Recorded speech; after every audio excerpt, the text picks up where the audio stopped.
Hello, I'm Kimberly Acosta. Welcome to the Native News Update on Thursday, July 8th. Many of the stories you hear here can be found at our website, IndianCountryNews.com.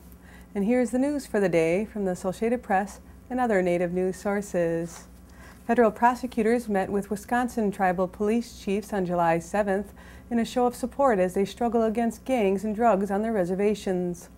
U.S. Attorney Jim Santel from Milwaukee and Assistant U.S. Attorney Timothy O'Shea from Madison sat down with 7 tribal police chiefs and state agents involved in the State Justice Department's Native American Drug and Gang Task Force at the Lac du Flambeau Reservation in northern Wisconsin. The meeting comes as President Barack Obama's administration mounts a new effort to combat reservation crime. Often remote and thinly policed, American Indian reservations offer refuge for gangs and drug dealers. Jamie Thomas-Rasset, a Native American from Minnesota, was the subject of the first file-sharing copyright infringement lawsuit in the United States brought by major record labels. Thomas was found liable for sharing 24 copyrighted songs and ordered to pay a total of $222,000 in damages. However, it later transpired that there was an error in the jury's instructions and she was given a new trial that would take place on June 15th of 2009. During the second trial, infringement had to be assessed as willful or non-willful and damages assessed accordingly. Thomas was again found guilty of willful copyright infringement of all songs and was ordered to pay $1.992 million in statutory damages. The figure was later reduced to $54,000. There could now be a third trial as a new joint motion was filed in July.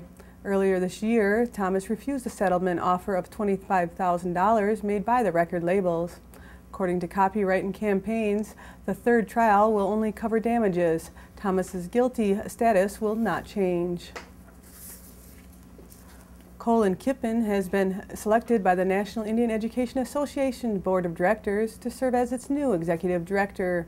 Currently, Mr. Kippen is the executive director of the Native Hawaiian Education Council. As an advocate for American Indians, Alaska Natives, and Native Hawaiians, Mr. Kippen has worked in a number of venues.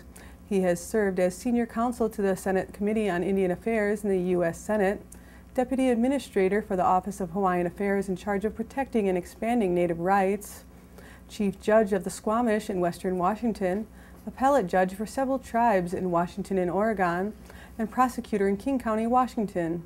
Mr. Kippen is also a former member of the Native American Graves Protection and Repatriation Act Review Committee.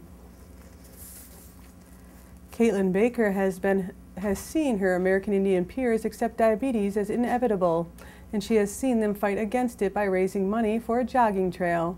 A member of the Muskogee Creek Nation and a competitive swimmer, the 16-year-old Norman resident has traveled to several states to encourage other Indian youths to break the cycle of disease that has ravaged Indian country. My message is prevention, Baker told the Senate of Indian Affairs in June. Another American Indian and Native Oklahoman, actor Wes Studi, told the committee, "I think the real disaster of the whole thing is it's so accepted as a fact of life. We need to get the idea out there that no, it is not an acceptable thing." Studi, a Cherokee who appeared in Avatar, Dances with Wolves, and other films, was among those on Capitol Hill, urging the Senate panel to extend the special diabetes program.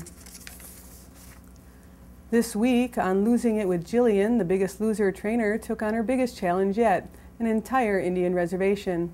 At the center of it all was the Plunkett-Marquez family who live on the Yavapai Apache Reservation in Arizona, where type 2 diabetes and obesity run wild.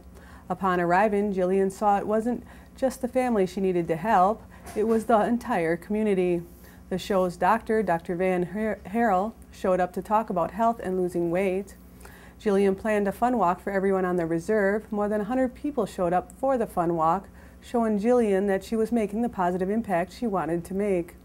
And as a result of the show, together, the Plunkett-Marquez family had lost over 150 pounds, lowered their cholesterol levels dramatically, and reversed most signs of diabetes.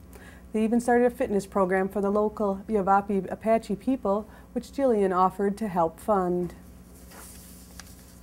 The Diamondbacks will host 48 Native American teams representing 30 different tribal nations as part of the 12th annual Intertribal Youth Baseball Tournament and the 3rd annual NABI Baseball and Softball Invitational. The tournaments will run from July 24th through the 28th, with opening ceremonies for both taking place on Native American Recognition Day on July 24th at Chase Field when the Diamondbacks play host to the Giants.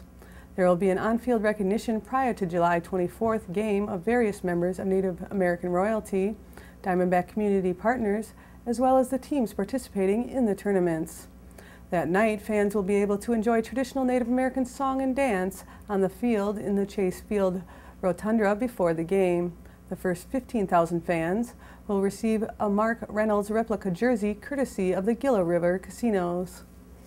And that's the latest roundup of news from Indian Country on this edition of the Native News Update. I'd like to thank you for joining me and have a grand day.